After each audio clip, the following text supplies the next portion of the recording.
안녕하십니까. 힙한TV의 윤필환입니다. 최근에 인공관절 수술 후에 하실 수 있는 운동에 대해서 영상을 만들어서 보여드린 바가 있는데요. 오늘은 좀 극단적인 운동이기는 한데요. 요가에 대해서 한번 알아보도록 하겠습니다. 사실 요가 운동은 일반인 분들도 잘 따라하기 힘든 경우가 많은데요. 워낙에 요가나 필라테스를 하시는 운동 인구가 늘어나면서 인공관절 수술 후에도 요가를 할 수 있는지에 대해서 궁금해 하시는 분들도 많이 계시고요. 또 요가 강사분이나 필라테스 강사분들도 수술을 받게 되시는 경우가 있기 때문에 다시 과연 요가나 필라테스를 하실 수 있는가 궁금해 하시는 분들도 계신 것 같아서 영상을 만들어 봤습니다. 자, 그럼 시작해 볼까요? 이 논문은 인공관절 수술을 받으시고 나서 한참 지난 후에 요가를 하는 어떤 동작에서 전방 탈구가 발생했다라고 했던 어떤 증례 보고 논문입니다. 벌써부터 겁나죠. 이와 같이 보기만 해도 좀 끔찍합니다. 저 비구컵에서 인공관절이 쏙 빠져나가 있는 전형적인 탈구의 사진인데요. 탈구 중에서도 후방 탈구가 아니라 이것은 앞으로 빠지는 전방 탈구입니다.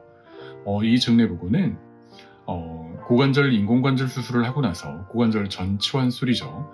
1년 4개월 후에 경과가 됐는데도 요가 자세를 하다가 전방 탈구가 발생한 환자분에 대한 증례 보고예요. 이 영상을 보시면 요가 절대로 하면 안 되겠다라고 생각을 하시게 되잖아요. 물론 좀 조심해야 되는 자세들이 있고 그 외에도 여러 가지 동작들이 있어서 오늘 영상의 목적은 요가를 꼭 못하는 것이 아니라 하실 수는 있지만 어떤 경우에 좀 조심하시거나 유의하셔야 되는지를 말씀드리기 위함입니다. 이 논문을 읽어보면 이 전방 탈구가 발생했던 환자분이 취했던 자세는 소위 전사자세 1이라는 자세예요. 제가 요가를 아주 전문적으로 공부하지 않았기 때문에 요가에 대해서 쓰는 용어는 좀 이해를 해주셨으면 좋겠습니다. 영어로는 워리어 1이라는 자세라고 하는데요.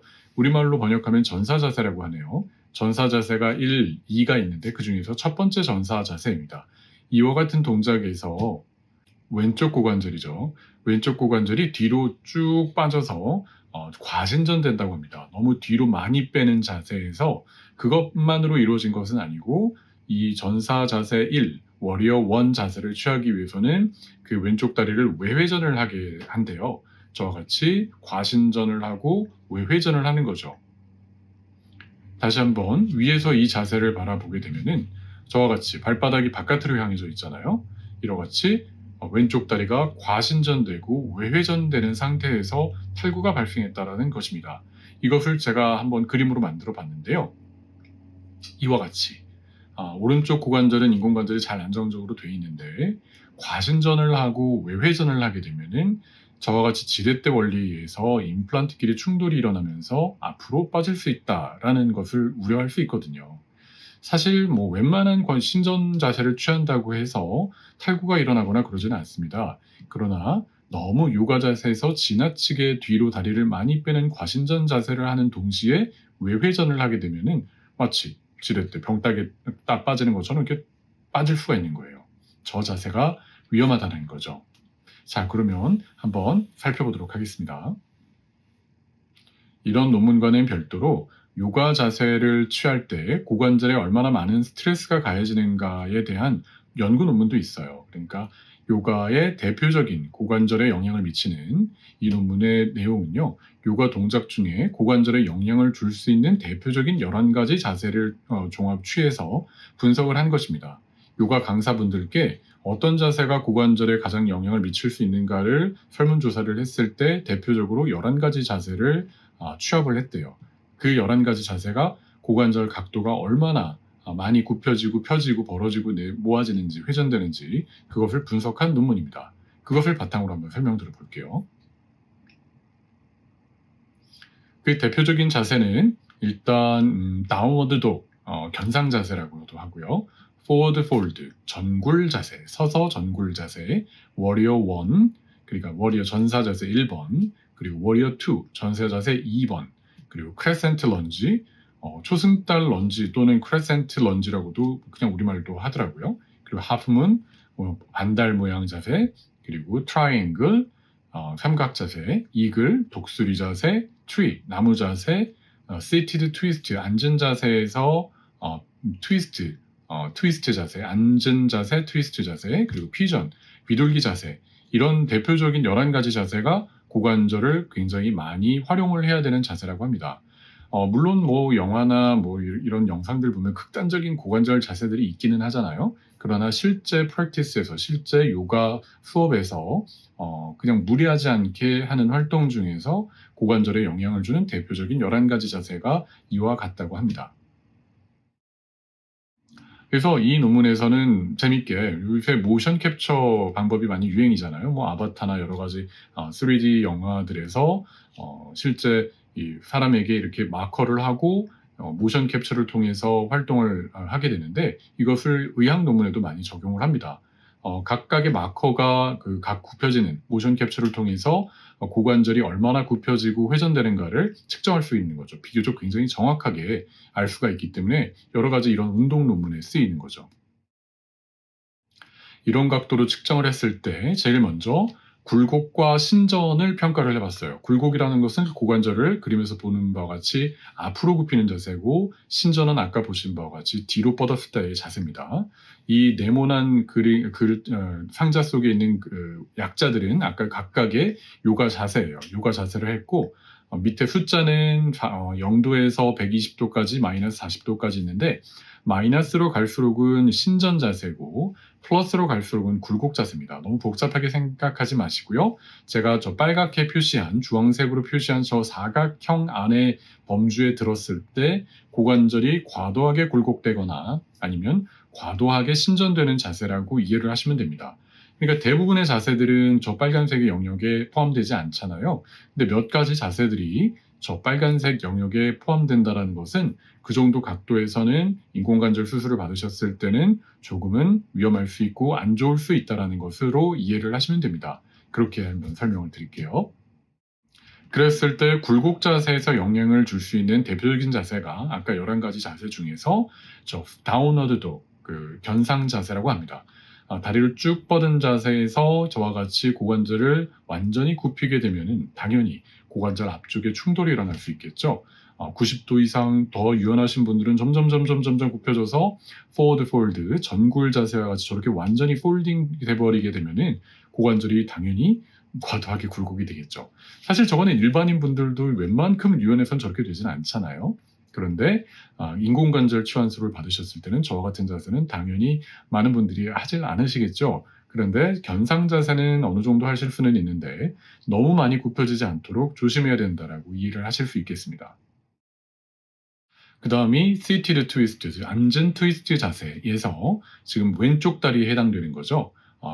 굴곡을 시키는 저 다리는 앞쪽에 충돌이 일어날 수 있는 자세라고 할 수가 있습니다.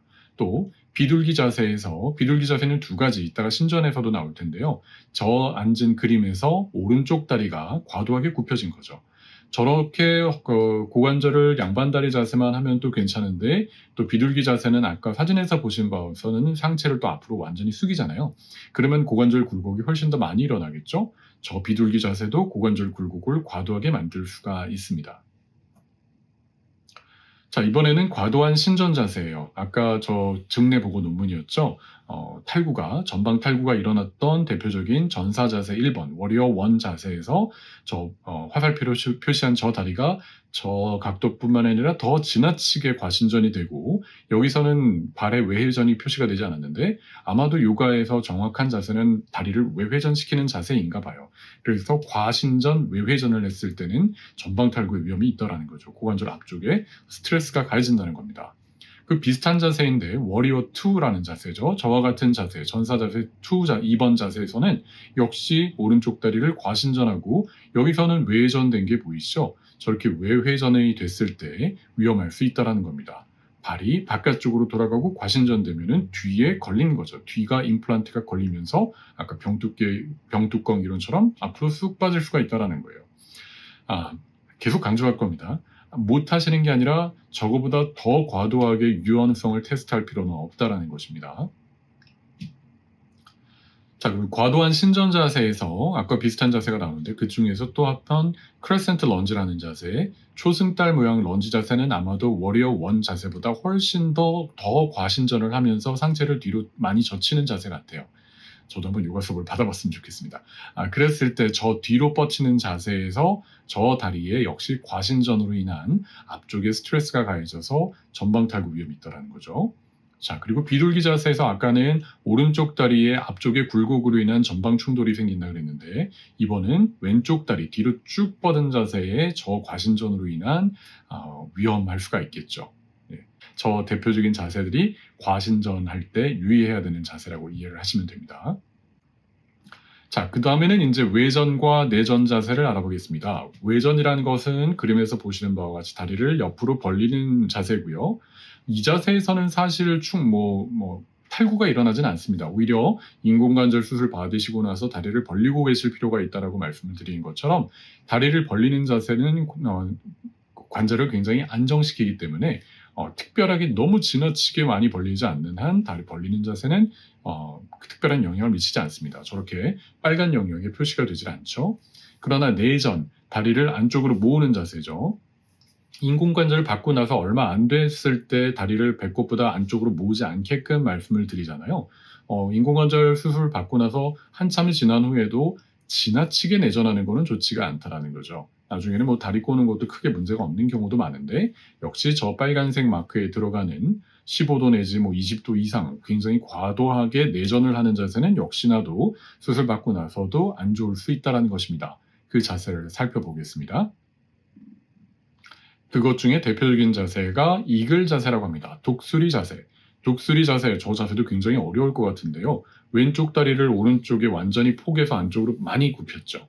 그러니까 일반적으로 다리 꼬는 자세보다 훨씬 더 안쪽으로 내전할 때 그런 위험이 일어나는 것 같습니다. 일반적으로 저렇게 다리 꼬는 자세가 인공관절 받고 나서 웬만한 시간이 지난 후에는 그렇게 큰 영향을 미치지는 않거든요. 그러니까 너무 과도하게 내전하는 경우에는 역시 고관절 앞쪽에 또 안쪽에 충돌이 일어나서 빠질 수도 있는 위험성이 있다는 거죠.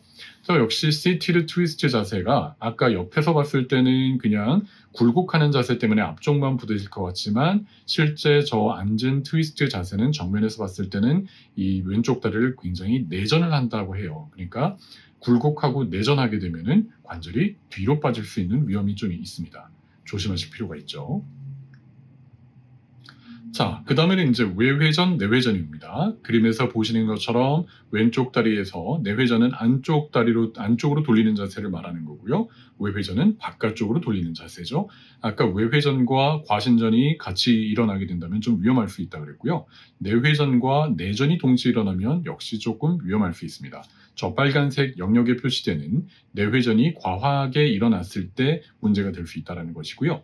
이 논문에서는 외회전이 큰 영향을 미치지는 않는다고 했지만 아까 말씀드린 것처럼 과신전과 함께 외회전이 되면은 역시 탈구의 위험이 있으니까 조심할 필요가 있습니다. 그런 자세를 살펴보겠습니다. 과도한 내회전을 일으킬 수 있는 자세는 하프문, 반달 자세라고 해요. 저 오른쪽 다리죠. 오른쪽 다리를 아래로 내리고 왼쪽 다리를 뒤로 뻗친 상태에서 안쪽으로 이렇게 확 뒤틀어 버리게 되면은 내회전이 과도하게 일어나게 돼서 역시 위험할 수가 있습니다. 그 다음에는 트라이앵글, 삼각 자세 또한 저와 같이 사실 저 정도 각도에서는 크게 관절에 영향을 미치지는 않는데 이걸 몸을 얼마나 트위스팅을 하느냐에 따라서 고관절이 상대적으로 내회전이 일어나 버리기 때문에 안쪽에서 부딪힐 수 있다는 위험이 있는 거죠. 그러니까 인공관절 수술 받으신 분들은 수술 전에 저와 같이 굉장히 유연하게 됐다고 하더라도 일부러 저렇게까지 뒤틀 필요는 없는 거죠. 그러니까 오른쪽 손이 왼쪽 다리 앞으로 넘어갈 정도까지 트위스팅을 하게 되면 내회전이 과하게 일어나잖아요. 그럴 필요가 없다는 말씀입니다. 자, 그러면 이렇게 과도하게 굴곡이나 신전, 내회전, 외회전이 일어났을 때 이 영상은 제가 자전거 타는 영상에서도 만들었던 것인데요. 저와 같이 고관절에 임플란트가 있을 때 웬만한 각도에서는 서로 충돌이 일어나진 않는데 너무 지나치게 각도를 주게 되면 충돌이 생기게 되죠. 그럼 저기서 차라리 또 멈추면 좋은데 저기서 더 욕심을 내게 되면 인공관절이 슬쩍 빠지게 되고 이것이 왔다 갔다 하면서 충돌을 일으킬 수도 있지만 여기서 더 무리하게 되면 잘못하면 빠질 수도 있다는 것입니다. 그것뿐만이 아니라 우리나라에서는 세라믹 인공관절을 많이 쓰기 때문에 저와 같이 임플란트끼리 반복적으로 충돌이 많이 일어나게 되면 사진에서 보는 바와 같이 이 세라믹 라이너가 이렇게 바스러질 수가 있어요. 그래서 빨리 마모가 될 수도 있고 깨질 수도 있으니까 지나치게 고관절 각도를 무리해서 스트레칭을 하시거나 요가 자세를 하실 필요는 없다라는 것입니다. 그래서 진짜 전문적으로 직업적으로 또는 정말 나는 인공관절의 수명보다도 이제 삶의 질을 위해서 운동 각도를 정말 많이 해야겠다 한다면은 이것도 완전 정답은 될 수는 없지만 이중 운동 관절면을 쓸 수 있다라고 전에 한번 말씀드린 바가 있어요. 관절 운동 범위가 조금 더 커질 수가 있다라는 거죠. 자, 서두에도 말씀드렸지만 요가가 무조건 해로운 게 아닙니다. 요가의 자세를 아사나스라고 하나 봐요. 근데 이제 100가지 요가 아사나스라고 했지만 이거보다 훨씬 더 많겠죠. 그래서 고관절에 영향을 주지 않으면서 할 수 있는 여러 가지 안정적인 요가 자세들도 있고, 요가는 운동뿐만이 아니라 수련의 의미도 있잖아요. 마음을 안정시키는 작용도 있기 때문에 적절하게 하시면 큰 문제는 없을 것 같습니다. 그래서 요새 챗 GPT가 유행이잖아요. 한번 물어봤어요. 어떻게 정리를 할지. 요 챗 GPT에게 요가는 근골격계에 어떤 도움을 줄 수 있냐라고 물어봤더니 챗 GPT가 좋은 게 이렇게 일목요연하게 정리를 해줍니다. 근육 강화에 도움이 되고, 또 유연성 향상에 도움이 되고, 또 자세 개선에 도움을 줄 수 있으면서 무엇보다도 스트레스를 감소할 수 있는 수련을, 마음을 안정시킬 수 있는데 굉장히 큰 도움을 준다고 하고요. 그리고 순환 및 호흡기 개선을 줄 수 있다고 해요. 챗 GPT 정말 대단하죠. 요새 저도 한 번씩 찾아보고 있습니다. 이런 도움이 되는 요가이기 때문에 의사로서는 무조건 안 된다고는 말씀을 못 드릴 것 같아요. 실제로 미국에서는 인공관절 수술 후에도 요가를 아주 성공적으로 잘 복귀하는 것에 대한 또 논문들도 있거든요. 그래서 어떤 자세가 어느 수준에서 안 좋을 수 있는지를 또 분석한 것들도 있는데 너무 깊게 들어갈 필요는 없이 오늘 말씀드린 정도로 이해하시고 적절하게 자세를 취하실 필요가 있습니다. 바로 여기서 보이는 이 영어로 된 테이블이 요가 강사분들이 인공관절 수술 후에 요가를 할 때 좀 명심했으면 좋겠다는 내용을 정리해 놓은 거라고 보시면 돼요. 그것을 완전히 똑같진 않지만 한글로 좀 정리를 해드린다면 일단 기초 레벨부터 다시 시작한다고 생각하십시오. 처음부터 높은 강도로 다시 돌아가려고 하지 마시고요. 기초 레벨부터 다시 시작을 하시고, 그 다음에 무엇보다도 중요한 것은 통증이 없는 범위 내에서 하십시오. 통증이 있는데 인공관절 수술을 받았는데도 통증이 생기는 범위까지 요구를 하실 필요는 없잖아요. 예, 그러려고 요가를 하는 건 아니니까요. 그 다음에 천천히 하십시오. 무조건 요가 동작 자체가 제가 알기로는 굉장히 유연하고 천천히 하는 동작이라고 알고 있어요. 그리고 전문 용어로 props라고 한다고 하는데요. 받침대를 활용을 하게 되면은 너무 지나친 자세를 제한할 수 있고 부담을 덜어준다고 하니까 props를 사용하시는 것도 좋은 방법이라고 합니다. 그리고 깊이보다는 몸의 정렬 상태나 그리고 안정성에 집중할 것을 권하고 있고요. 그리고 신체의 연결과 마음에 집중할 것을 권하고 있습니다. 수련의 의미죠. 운동의 의미도 있지만요. 그 다음 또 역시 통증과 마찬가지로 자세를 취할 때 우리 몸은 반사적으로 이 본능이 반응을 하거든요. 뭔가 이상한 느낌이 드는 동작은 절대로 하지 마세요. 이거 뭔가 좀 이상한데 이 자세를 해도 될까 하는 자세까지는 안 하셔야 됩니다. 절대 욕심내지 마시고요. 그리고 또 수술 전에 안 했던 동작은 하지 않는 겁니다. 그러니까 수술 전에 여기까지는 안 해봤는데 수술 받고 통증이 없어졌으니까 이건 되겠지라고 하시다가는 오히려 더 안 좋을 수 있다는 거죠. 스키도 수술 전에 안 타셨던 분들은 굳이 타실 필요는 없다라고 말씀을 드린 것과 같을 것 같아요. 그리고 인공관절 상태를 아는 요가 선생님과 같이 수련을 하고 배우시는 것이 가장 안전하고 좋을 것 같습니다. 개인적으로 제가 수술을 해드린 요가 강사분들도 계시고 필라테스 강사분들도 계시거든요. 무엇보다도 잘 알고 계실 거예요. 어떤 자세가 도움이 되고 어떤 자세가 해로울 수 있는지. 그래서 진짜 꼭 스트레칭이나 관절 운동 범위를 늘리는 거 이런 데 욕심이 아니라 아까 챗 GPT가 일목요연하게 정리를 해준 것처럼 마음의 수련이나 스트레스를 해소하는, 마음을 안정시키기 위한 의미로서 요가를 꼭 배우고자 하신다면은 이런 영상이나 이런 논문들을 요가 선생님과 같이 공유하셔서 안전하게 차근차근 시행하시면 많은 도움이 될 것 같아요. 그래서 무조건 안 된다고 하지 마시고 요가를 하실 때 이와 같은 주의사항을 지키셔서 마음의 안정과 평화를 가지시길 바랍니다. 네, 오늘은 이상으로 마치겠습니다. 감사합니다.